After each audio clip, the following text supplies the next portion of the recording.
Bismillahirrahmanirrahim. Hayyakum min tahiyyatil Islam. Assalamualaikum warahmatullahi wabarakatuh. Innal hamdalillah nahmaduhu wa nasta'inuhu wa nastaghfiruh wa na'udzu billahi min shururi anfusina wa min sayyiati a'malina. Man yahdihillahu fala mudilla lahu wa man yudlil fala hadiya lahu. Asyhadu an la ilaha illallah wahdahu la syarika lahu wa asyhadu anna sayyidana Muhammadan 'abduhu wa rasuluhu alladzi la nabiyya ba'dahu. Amma ba'd. Alhamdulillah, di hari Jumat yang mulia ini sayyidul min sayyidil ayyam, tuannya para hari di mana Allah Subhanahu wa taala menghapuskan dosa dari satu Jumat, minal Jum'ah ila Jum'ah kafaratun, ya, dari Jumat ke Jumat yang lain merupakan kafarat, di mana Allah Subhanahu wa taala di hari ini atau pada malam ini tepatnya mengangkat amalan-amalan setiap umat muslim. Allah Subhanahu wa taala benar-benar memuliakan hari ini dan malam ini. Maka ahibati fillah azza wa jalla, hendaklah kita pada malam ini memanfaatkan waktu dengan sebaik mungkin, berzikir kita kepada Allah, dan sebaik-baik zikir adalah qiraatul Quran. Sebaik-baik zikir adalah membaca Al-Quran.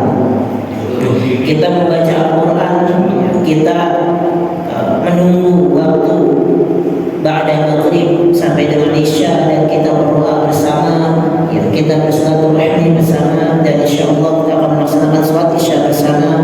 Dan semoga semua ini adalah merupakan bagian dari bentuk rasa syukur kita, bentuk dari rasa terima kasih kita atas nikmat yang Allah Subhanahu wa taala berikan.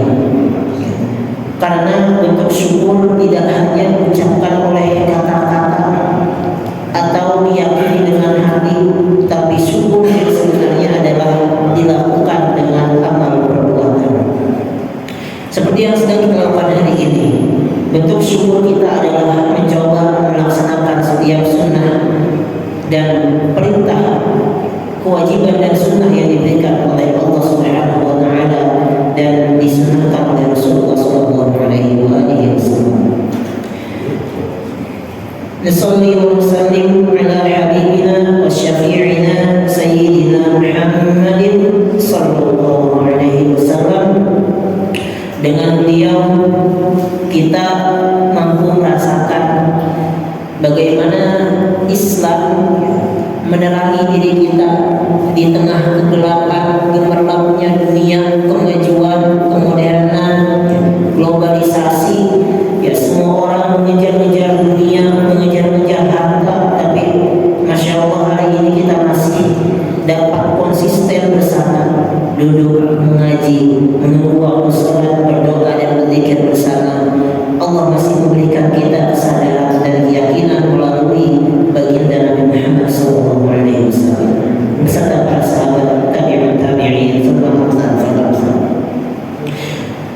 Ahibati fillah azzani Allah wa iyyakum ala ta'atihi.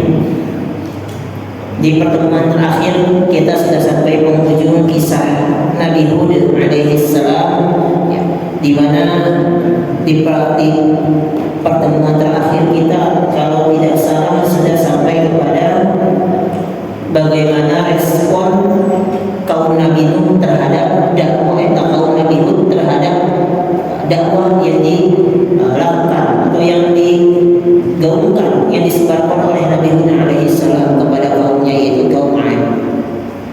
Ada kira-kira 5 respon, ya, dari kaumnya yang sudah kita sampaikan sebelumnya, ya.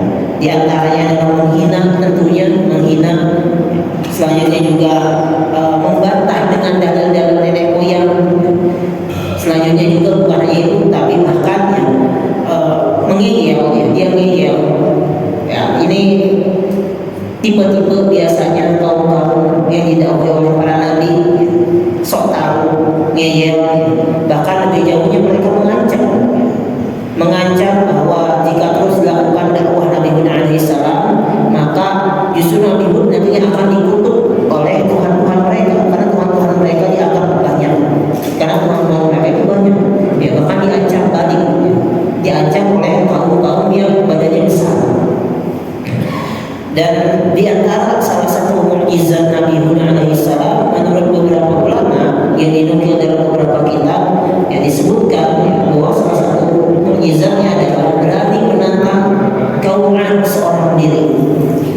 Kita sudah sampaikan sebelumnya, Nabi Hud menantang satu kaum yang badannya besar, tinggi, dikaruniai kekuatan, ya. Bahkan satu orang bisa menghancurkan satu desa. Sampai ada legenda-legenda raksasa yang berasal dari kaum Hud atau kaumnya Nabi Hud, yaitu kaum Ad, ditantang seorang diri oleh kaum Hud, ya. Oleh Nabi Hud alaihissalam. Bahkan kata Nabi Hud, cepat bersegeralah, ya. Kumpulkan Tuhanmu seluruh kaum Ad dan juga, ya, kerabat-kerabatmu dan lawan aku sekarang. Fala tunziru, kata Nabi Hud. Jangan tunggu-tunggu sekarang, kumpulkan semuanya, silakan. Maka kata Nabi Hud alaihissalam, tidak akan pernah bisa untuk menyakiti aku.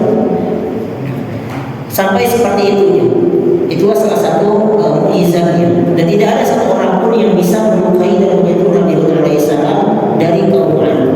Sampai akhirnya, ya karena tidak bisa disentuh, tidak bisa juga berhenti dakwahnya, terus didakwahi, akhirnya mereka biasa ujung-ujungnya adalah meminta azab, meminta dipercepat azab. Mereka merasa mereka mempunyai kekuatan, teknologi yang maju, kepintaran, akhirnya mereka meminta azab kepada Nabi Hud alaihissalam. Insya Allah dalam kesempatan ini kita akan menyampaikan beberapa hal terkait azab yang diberikan kepada kaum Ad. Azab yang dipinta didatangkan oleh mereka sendiri, dipinta. Dan seperti itu memang siklusnya setiap dakwah para nabi seperti itu. Kalau kita mengkaji Qasasul Anbiya, hampir setiap akhir perjalanan kisah Nabi selalu diakhiri dengan kaumnya yang memintakan azab, meminta azab kepada para nabi yang diutus. Begitupun dengan kaum Hud alaihissalam. Kata mereka, "Fatina, datangkanlah kepada kami bima ta'iduna, apa yang kamu janjikan kepada kami. In kunta minas shadiqin." Udahlah, ngomong dulu kamu Nabi Hud, kalau ada kita sekarang, udah buktikan aja sekarang. Mana yang udah kamu azab yang mau datang itu? Ya, siapa buktikan? Rata-rata seperti itu. Nah, dan azab itu tentunya datang. Azab itu pasti dikirimkan oleh Allah Subhanahu wa taala. Ya. Kecuali hanya kepada umat Nabi Muhammad SAW. Karena azabnya pun ditangguhkan di hari kiamat nanti. Ya. Bayangkan kalau setiap kesalahan umat Nabi, ya, itu diazab. Luar biasa. Berapa banyak kesalahan umat Nabi Muhammad itu? Ya, yang Sodom, ya, yang timbangannya berkurang atau riba dan sebagainya, di setiap kaum itu diazab. Yang Sodom dikembalikan di kaum Nabi Lut, ya, langsung konten, ya, dibayar kontan, azabnya itu langsung. Kalau kita bukan dimaafkan sampai ditunggu umat Nabi Muhammad ini bertaubat. Kita masuk kepada bagian azab yang diberikan oleh Allah kepada kaum Ad. Nah, azabnya dimulai dengan kekeringan. Kekeringan yang berkepanjangan. Karena kaum Ad itu tinggal di tengah padang pasir. Kita sudah gambarkan itu tentang geografis yang tempat tinggal kaum Ad, karena mereka adalah suku asli Arab, ya. Suku asli Arab yang sudah punah, yang sudah dibinasakan, tidak tersisa oleh Allah Subhanahu wa taala. Nah, dia tinggal di tengah-tengah padang pasir, ya, sehingga sumber air itu penting untuk makanan mereka, untuk makanan hewan-hewan ternak mereka, ya, dan untuk berbagai macam kebutuhan. Dan dilanda kekeringan oleh Allah Subhanahu wa taala, diberikan kekeringan. Nah, makanya di dalam satu ayat, ya, dalam surat Hud ayat 52, ya, Nabi Hud alaihissalam meminta kepada umatnya untuk beristighfar, untuk memohon ampun, ya, kepada kaum agar kekeringan itu cepat, ya, dihilangkan, agar hujan cepat diturunkan. Maka kata Nabi Hud alaihissalam, "Ya qaum istaghfiru rabbakum," wahai kaumku, beristighfar. Beristighfarlah, minta ampunlah kepada Rabb kalian. Tsumma tubu ilaihi, kemudian kembalilah.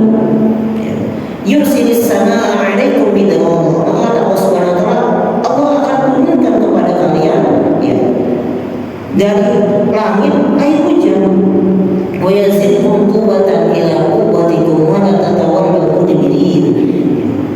Lalu Allah akan berikan keturunan yang lebih kuat dari keturunan sebelumnya. Dalam ayat ini Allah menunjukkan kondisi geografis ya, sebelum azab itu diturunkan, ya, di mana kondisinya sedang kering, sedang kemarau panjang, tidak ada air, angin pun panas. Ya, kita tahu kondisi-kondisi kemarau parah di Timur Tengah seperti apa. Hari ini pun kita tahu ya, kalau panasnya bisa sampai berapa derajat Celcius. Mereka dilanda itu ya, di tengah padang pasir. Ya. Sampai Nabi Nuh alaihissalam meminta untuk beristighfar. Di tengah kemarau yang panjang, kemarau yang menderitakan mereka, membuat mereka bahkan mungkin menyerang desa-desa yang lain untuk mendapatkan air. Ya. Akhirnya datanglah angin ya, yang merupakan azab yang diberikan Allah kepada kaum Nabi Nuh alaihissalam. Ya. Karena sedang kemarau panjang, ya, bayangkan kita sedang kemarau panjang, petani pada nungguin air, ya, peternak nungguin air, orang-orang yang perajin juga menunggu air karena ternaknya nggak bisa dipotong, yang nggak bisa melahirkan, semua sedang menunggu air. Datang awan yang mendung datanglah awan mendung beserta angin disertai dengan awan mendung. Mereka menyangka bahwa itu adalah hujan. Mereka akhirnya keluar semua dari bangunan-bangunan megah mereka. Mereka melihat angin dan juga awan mendung yang disangka oleh mereka ini akan turun hujan. Kita akan terbebas dari kekeringan yang panjang. Kemarau panjang ini akan membebaskan kita, atau hujan ini akan membebaskan kita dari kekeringan panjang. Nabi Nuh ini hanya bohong. Masa kita disuruh beristighfar dan kembali kepada Allah, padahal hujan ini turun. Ya. Azab Nabi Nuh yang dijanjikan oleh Nabi Nuh ya, kepada kita itu tidak ada, bohong. Itulah yang dianggap oleh mereka. Ya, mereka menganggap ini mah udah selesai kan? Pasti kita akan kembali seperti semula, menjadi kaum yang kuat dan ditakuti kembali. Ya. Seperti itulah yang Allah gambarkan dalam surat Al-Ahqaf ayat 22 sampai 25, lebih tepatnya pada ayat 24 ya. Falamma ra'awhu 'aridan mustaqbilal awdiyatihim, maka ketika mereka melihat azab itu berupa awan yang menuju ke lembah-lembah mereka. Jadi ada awan yang mulai awan menuju ke lembah-lembah mereka. Qalu, maka mereka berkata, hadza 'aridun mumtirna. Kata mereka, inilah awan yang akan menurunkan hujan kepada kita. Saking berharapnya hujan itu akan turun. Tetapi pada faktanya adalah baru huwa masta'jaltum bihi, kata Allah. Tetapi awan dan angin itu merupakan awal azab bagi kaum Ad. Azab masta'jaltum, azab yang mereka kita percepat kedatangan azab itu. Ya, istajal akan mempercepat. Mereka meminta azab itu cepat datang. Dan inilah hasil daripada permintaan mereka. Allah mempercepat kedatangan azab tersebut melalui awan dan juga angin. Apa azabnya? Rih. Azabnya apa? Angin. Bayangkan, orang kaum Ad ini raksasa, besar-besar, kuat-kuat. Bahkan tidak ada kaum atau manusia yang Allah ciptakan hingga hari ini, bahkan sebelum kaum Ad, yang sekuat kaum Ad. Allah sudah mengatakan itu dengan jelas dalam surat Al-Fajr. Allati lam yukhlaq mithluha fil bilad, tidak ada kaum yang diciptakan seperti kaum Ad. Lam yukhlaq berarti tidak akan diciptakan lagi orang seperti kaum Ad ini, tidak ada. Tetapi Allah binasakan dengan apa? Dengan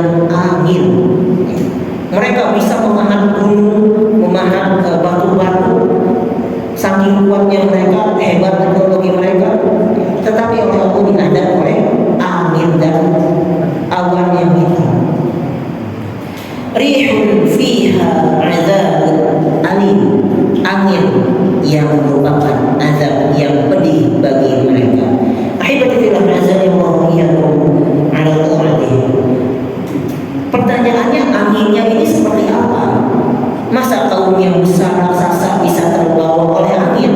Nggak bisa memang mereka berdiam diri di rumahnya gitu.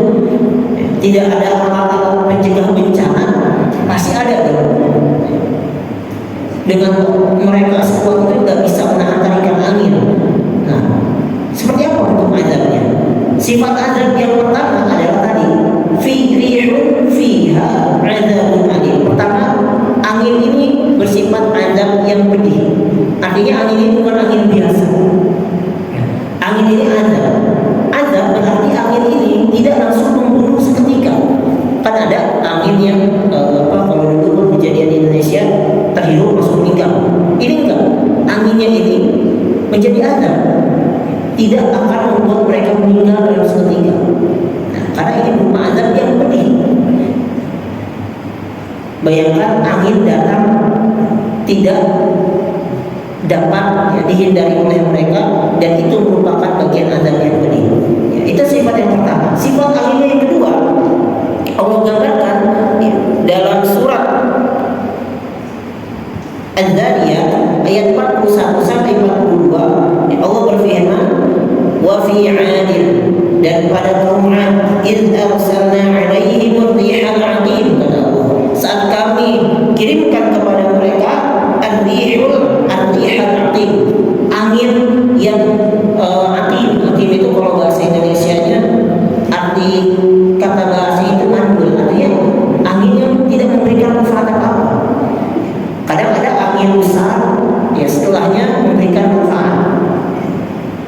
Tidak seluruhnya merupakan azab. Tapi kalau ini memang anginnya nggak memberikan manfaat sama sekali.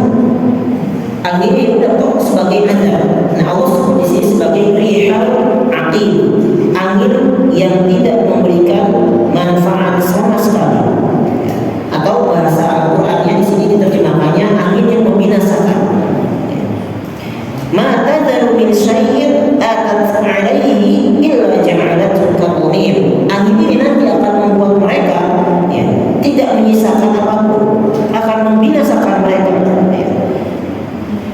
dan akan menjadikan mereka nanti bagaikan tulang belulang yang hancur. Sampai nanti angin ini menghancurkan tulang-tulang mereka di atas pusaran angin yang kencang.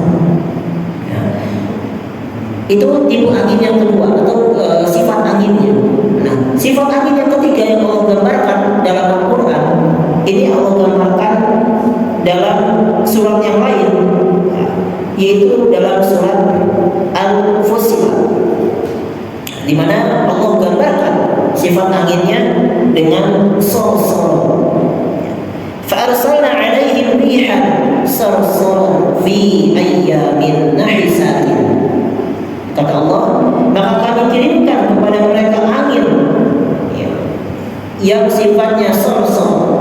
Sarsar ini Allah sifati dengan dua, yaitu bergemuruh. Artinya anginnya itu dengan petir-petir yang bergemuruh. Kita bisa bayangkan ya, orang kalau terjadi badai besar gitu, kalau mungkin istilah kita hari ini angin topan atau angin apa mungkin ya, yang sangat besar, yang bisa kita bayangkan seperti di film-film.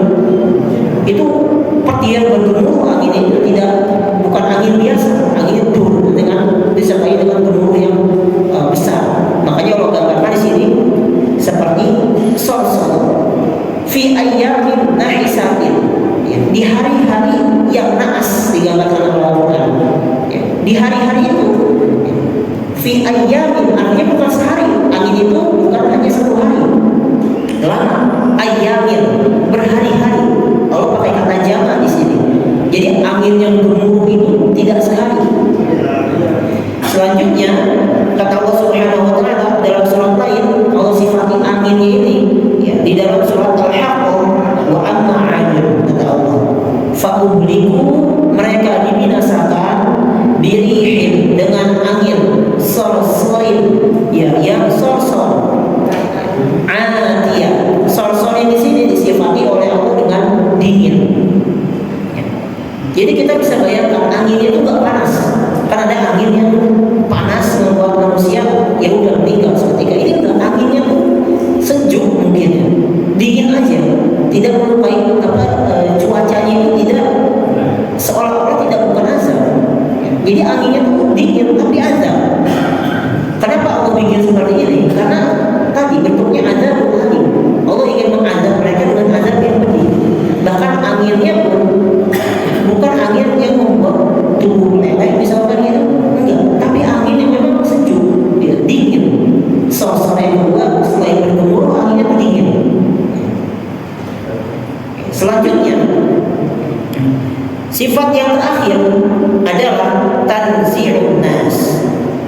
Ini Allah gambarkan dalam surat yang lain. Allah gambarkan sifat angin yaitu tanzimun nas. Apa itu tanzimun nas? Tanzimun nas, angin itu mengambil, mencabut manusia. Kita bayangkan rumah yang besar-besar, angin itu nyabutin manusia. Orang yang tinggal di rumah itu ketarik semuanya, tapi rumahnya tidak hancur. Kita akan jelaskan di akhir.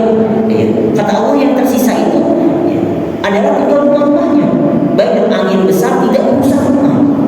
Yang diambil hanya manusia. Manusianya diambil oleh angin, ditarik oleh angin, seolah-olah tangan yang menarik manusia.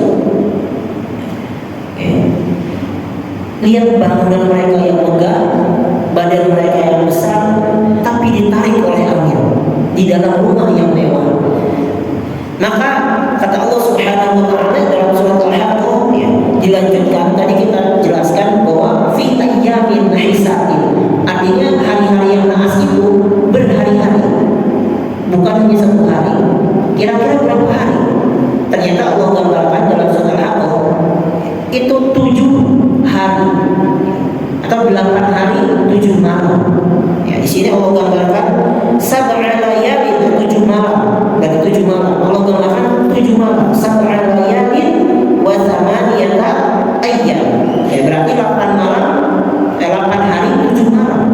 Angin yang besar tadi disertai geluduk, gemuruh dan juga hawa yang dingin yang menarik mereka ke pusaran angin itu terjadi selama 8 hari 7 malam. Kita bisa bayangkan angin tornado dengan petir, tapi dingin, tidak merusak rumah, terjadi selama 1 minggu, tidak berhenti-berhenti di satu tempat. Dengan angin dan azabnya begitu hebatnya, maka kata Allah Subhanahu wa taala adalah menjadikan mereka ka'annahu a'jazu nakhil khawiyah.